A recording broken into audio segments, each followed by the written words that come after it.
Welcome, folks, to the next installation of the From the Heads podcast. Today, we have two of my favorite people at St. Stephen's, and they're enormously talented. We're excited to talk about their work, both with the lower school math program, which now, of course, stretches into the intermediate school with Christy Wright, math teacher extraordinaire, and also our mathematics vice chair. And then all the great work that we're doing with technology and STEAM with Ashton Shirey. Many of you know her. She does incredible work with our academic technology integration. So welcome, ladies. We're really delighted to have you here. Thank you for having us. Yeah, thanks for having us. So one of the things that we're all excited about is the STEAM Center is progressing beautifully. In fact, I was in it over the weekend. I think I shouldn't jinx this, but I'm going to do it. I think we're actually a little bit ahead of schedule, which makes it kind of a good time to kind of take a step back and reflect about where we are at this point. And Christy, I know you were not just instrumental, you were really the lead along with the teachers in taking a look at our K-5 math program and deciding that we were going to change to the Bridges program. Now, how's that going? In a word, it's going exceedingly well. I want to give all the credit to where the labor of love is coming from. Yes, I got to be part of the beginning, but this wouldn't possibly have worked without the amazing teaching team, the depth that's there, the way that each of those teachers knows their students and knows their curriculum.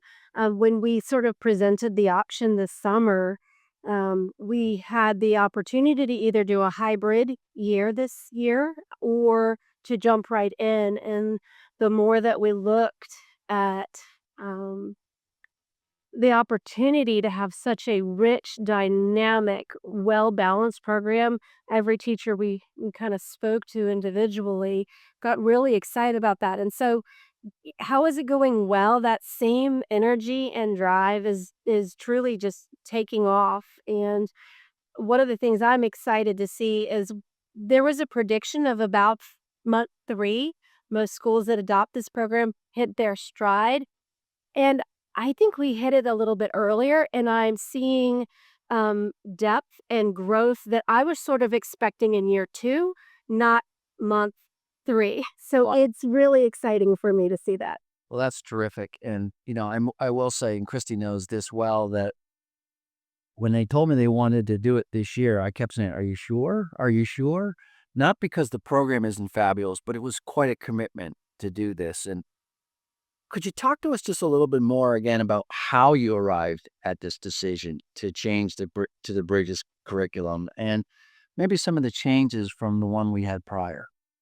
Sure. So over the summer, that Sutton and I were meeting biweekly for truly hours at a time and giving just time and space and holding space to, what do our St. Stephen's students need? How does this build happen? How do we give them, each and every one of them, the best of what they need? That's a tall order. And pretty quickly, the bridges did emerge as offering so many different components ready-made, but I think particularly because there's about 10 years of development already there, tried and true. It's based on your NCT and not just standards, but most importantly, the process standards. What do we know about a thinking classroom? What do we know based on neurology, how students learn, retain, connect, and build and apply those understandings? And so, to your point, over the summer, we invited teachers in kind of one at a time, not knowing what they were gonna say, and say, "This is what we have, and we're willing to pull together as many resources and support you if you're not ready to take the leap." And what was really cool is, I believe because of the depth of educators we had, when they saw that strong pedagogy in action, there was excitement. There was, "Why would we wait?" And we do believe this is best for students. If we think this is best for students, let's start that now. And we were so excited when and unexpectedly excited. What a joyful, unexpected moment when everybody was like, "Yes, we should do this now." That's fantastic. And one of the things, fair disclosure, at one of my previous schools, we had used Bridges, and so I've seen it up close in an organization that used it for a long time. And I wasn't ever gonna try to put my finger on the scale, but I was really delighted when you all embraced it so much because it's both process and product driven. So the kids get those foundational math skills, but equally and importantly, they understand what math is. And math's a language, and it has uh, so many critical understandings that come along with that. I wish I had had it, honestly, when I was their age. So let's talk about not just the M, which is for math in STEAM, but so many of those other parts. And Ashton, you are doing, in my opinion, some of the most important and exciting work in school. Can you talk a little bit about what you're doing with some of our youngest learners all the way up through middle, and then your work is really even echoing into the upper school? Yeah, so I like to think about STEAM into three different categories. Of course, you have the literal sense, right? The science, technology, engineering, arts, and math, which we've always offered incredible opportunities, whether it be our marine science program, where they're dip netting off the dock in the lower school, to the upper school, where they have computer science courses and they learn to program in language that even experts use. We have our visual, musical, performing arts that really kids can choose whatever they're passionate about and go with it. And then we have, of course, our math program, which just continues to grow with Bridges curriculum and our one-to-one iPad initiative, which kind of opened up opportunities for students to create things like movies and build presentations and share projects with our sister schools, and even more than that. I also think about STEAM in the career sense of there's going to be all these different job openings in these fields that are really great opportunities for our students. And one of my goals is to figure out how do we teach our students what these jobs are, because some of the jobs we don't even know what they're going to be when they get out of school. And so part of my job going from lower school all the way to upper school is to really give that impact of what might your career be. Do you like doing this type of thing? Then you might like this career. So that's the other way I look at it. And then the last way I look at it is again that thinking piece, right? If we look at the Falcon's journey that we're looking at, those core competencies that we want the kids to come out with, the resiliency, the problem solving, I think those are all three big things when you think about STEAM. And when I think about what we're doing in this, um, we do anything from some robotics with the fledglings in their STEAM unit where they're having to learn, okay, well, if I press the Wait a second, I just want to stop. You just said you do robotics with our fledglings. yeah, so our fledglings teachers are amazing. Everybody that's been through fledglings knows that. And they created an entire STEAM unit and invited me to come in and bring some of our simple robots, albeit robots and they can do things like go forward, backwards, left, and right. So our fledglings probably don't even know their left from their right all the time, but they're already starting to practice those things and learning how to program in a sequence, right? Like forward, forward, left, right, and just to kind of get to what they want to do. And so they're already tinkering with these ideas, they're problem solving, they're failing sometimes, and then having to come back and try again, which our youngest students are really good at failing and trying again. Yeah, it's a critical skill, but and we need to remember that as parents. I know sometimes I don't always do as good a job. Can you give maybe two more examples of some of our older students and some of the exciting programs and projects you're working on? Yeah, sure. So one example is in our sixth grade class, we have a technology called Little Bits. They are electronic modules that have power, input, outputs, and different wires that they can use to create really their own inventions. So we start out with this as kind of let's see how they work. Let's try a couple of inventions that have already been created, and then let's create our own inventions. So our students are creating things like self-powered cars. They're creating things like arm throwers and art machines. But then we try to add some design thinking into that, Peter, which I know you're very familiar with. And design thinking really comes from an empathy standpoint. And so, what our students do is they think about whatever the problem is that I'm posing, they think about how it might impact whoever our user is, and then they create or design something from that. So once they kind of learn how to use, let's say, the little bits, I might ask a question as how might we design something that showcases what we've done in technology class? So if you come into our intermediate school makerspace, you're going to see some different photo carousels that kids have created that actually move, they actually spin, they actually showcase what our students are doing in our technology class, and they look great. They're appealing to even our youngest students because they knew whoever's going to be seeing these is going to want to see them and they're going to want them to look good for them. Yeah, and I always enjoy the fact that whether it's our Bridges math program now or whether it's the work you're doing, Ashton, that one of the sounds I like and hear the most is laughter. Teaching should be and learning should be joyful and playful, and it's fun to see that. That means easy, but it means it's really enjoyable. Question for both of you. One of the things that we see, and you talked about, Ashton, is the world's changing. The skills, the knowledge, some of it is forever foundational, but others are really different than when we were in school. Can you talk a little bit about your own teaching? Because you're both teachers. How is your teaching evolving in all of this as we're trying to give these students the skills that they need to be successful? That's such a profound question because you're right. The core is still there, in that as I believe humans, we love we love to create. We are naturally curious, and building upon that and giving our falcons a strong, um, just buildable base. That piece has always been true and will always be true. Recognizing patterns, being able to make decisions critically. Um, in math, we're looking at a lot of, well, what's efficient, what's effective, asking questions like that.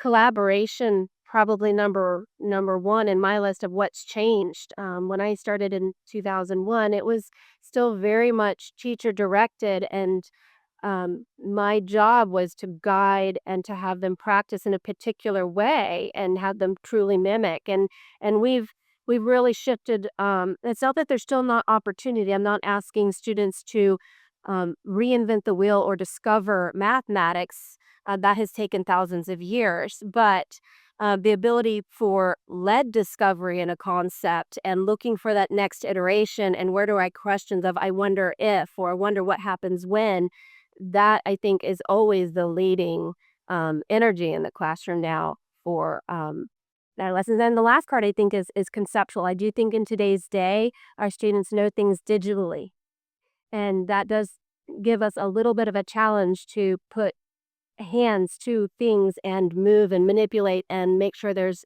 concrete knowledge there before we build into the abstract. Yeah.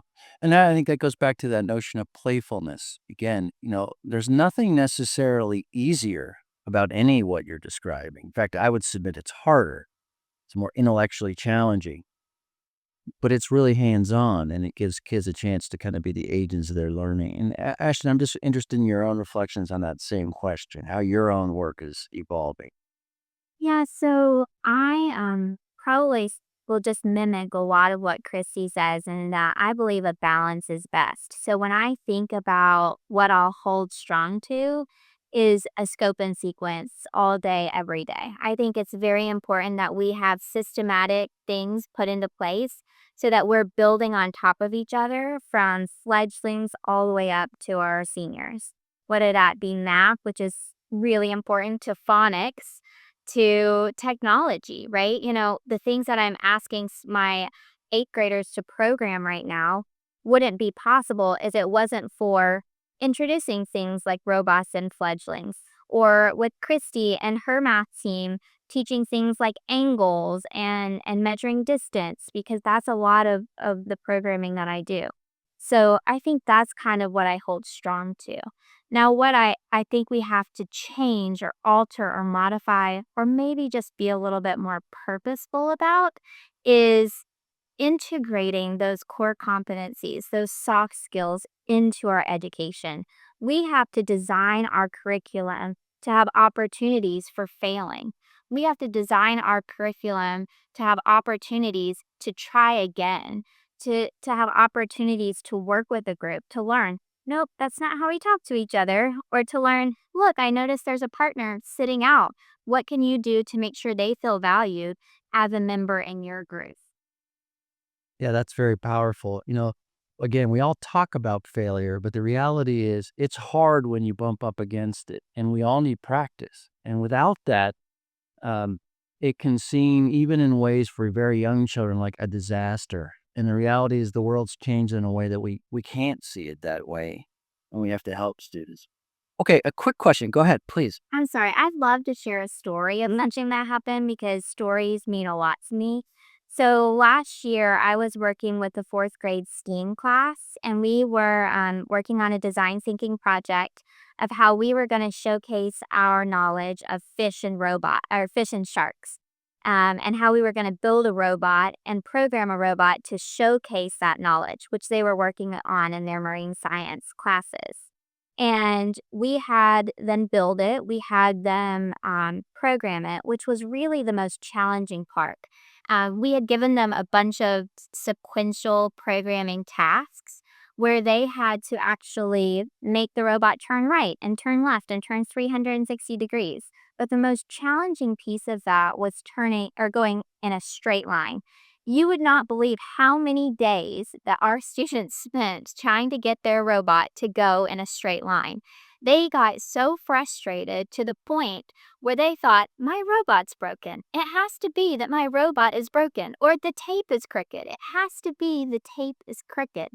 And then after maybe 3, 4, 5 days, I couldn't tell you, and a lot of perseverance and a lot of feedback and encouragement from me and Mrs. Sinfei, they got it. And when I tell you, those kids jumped up and screamed. And I didn't even tell them to be quiet, even though our door was open or whatever that was, because they were so proud of themselves. And you can't create that feeling without first having that failure piece. And while it wasn't easy, and as a teacher, it wasn't easy to watch them fail and not help them and not jump in, it was amazing to see the finished product. And while the actual products they come up with were really incredible, that learning piece will be something I never forget. Mm, Not yet, right? I mean, that's really what we're talking about. You haven't just done it yet. Christy, I want to switch gears a little bit and ask, you have a lot of folks listening and they're discovering a lot about this curriculum alongside their children when they bring home their homework or they see what's going on in the classroom. If there are one or two things that you say, here's something either that is so critical, I want to make sure you really hear again, or that you might not see or hear from your child, but is really central to this curriculum. Oh, I love that I get to speak to this because the partnership we have with our families is so important. And I'll just add a little caveat. I've been in schools before where it almost seemed like the parent community was asked not to help with homework or not to get involved. And I'm so grateful that that's not even a thought that crosses our minds here. The idea of knowing and understanding, that's something we all get to lean into and kind of hold space together in that. So I think, to my families, first of all, as a mom of 4, I do get to live this, and I have 4 very different kids. So not only do I have my students that I've seen over my years, but I get to see these very individual and very, very different kiddos grow over time. And I'll say with my parent and my educator hat, one of the things that you should be encouraged about Bridges, there's 7 cohesive units where it is growing in and out and up and down to know a concept, and it's all think of it like a spider web. That connectivity is key for every concept that is covered. I am particularly proud of the component Number Corner, of our adoption of Number Corner. It is a 10 to 12-minute workout each day that goes with the daily calendar. But here's the thing. Here's what the students don't notice. It is building the conceptual background information and understanding they need for the next unit. So even if they're coming from a hard year last year, or maybe a tremendous amount of sickness, or maybe for whatever reason, developmentally, what they were supposed to get in the prior year, it just didn't click for them yet. Well, here's this very intentional moment to build that understanding and joyfully, collaboratively, as patterns are being built. And I think that it's still relying on those 2 key educational questions. What do you notice? What do you wonder? The moment you get away from that, it's sterile. So, um, when the homework comes home, realize it's maybe 10-ish, 12 minutes of, independent practice, and that is different. That's different from what's happening in the 80 minutes of classroom work, because that is that quiet moment for the student who is now separated. They're now starting to build that short-term and hopefully long-term memory, and they're engaging with it personally, and we're going for trying. We're going for I'm confident to try, knowing full well I don't have to be perfect in this. I think with math, there's so many feels, and maybe the parents out there will connect with this. Even me saying the word math, it probably makes them feel something, and maybe that's good. But for a lot of us, even me included as a student, that didn't make me feel good. There's room to struggle and persevere, yes. And with that independent practice, just know that is the goal. Keep it joyful, look for the patterns, and beyond that, the process of learning, it will take care of itself. Trust the process. So there's a theme here. And I think the theme is that notion of process, of patience, of being comfortable that you don't get it right away. Sounds a little bit like parenting, doesn't it? I mean, and Ashton, of course, you're our new parent, so congratulations. Last question, we're gonna put a little fill in the blank here. How would you respond to this question, Ashton? My most delightful surprise, at least in the classroom this year, again, welcome to your new family member. My most delightful surprise this year or experience has been blank. So I'll go with something out of the park here. I was walking across campus one day and saw one of my sixth graders, and he told me I was so Sigma, which I have learned means cool. And I asked him, does it really mean that? And he said yes. So I think that was kind of a full moment as a teacher. Good, and that's a new one for me. So Sigma. Sounds like I learned math too. Christy, what are your thoughts? Your most delightful surprise this year? I think it's a little bit more global, and I sort of hit on it at the beginning. Um, I'm pretty linear and logical in how I approach my year and how I approach my classroom. And I'm noticing with this shift, either building on what the students have coming to me, what do they have? We're getting further, deeper, faster, and we had 2 hurricanes, so I don't know what that means, but, I'm blown away by that reality of what we're accomplishing thus far, and I'm hearing that from the other teachers as well. I've heard that multiple times. I've even heard one teacher say, "The thing that I'm covering right now in October at the time, end of October, is what I was covering at the end of the year in a prior year." That's significant. Wow, that's very exciting. Now, let me end by saying this. I hope everybody who's listening to the podcast recognizes the talents and abilities of these two women and these two teachers. And it gives me a chance just to say, first of all, thank you to all of our faculty members who give so freely of their time and their talents. It's also a reminder that you as parents have given them the opportunities to do this, whether that's from the gala, which allowed us to make this transition, or so much of the work that Miss Shirey is doing. These are resources that, quite honestly, we may not have had otherwise. And so we're all in this together. And Christy, thank you. Ashton, thank you. And thank you for all you're doing for our children.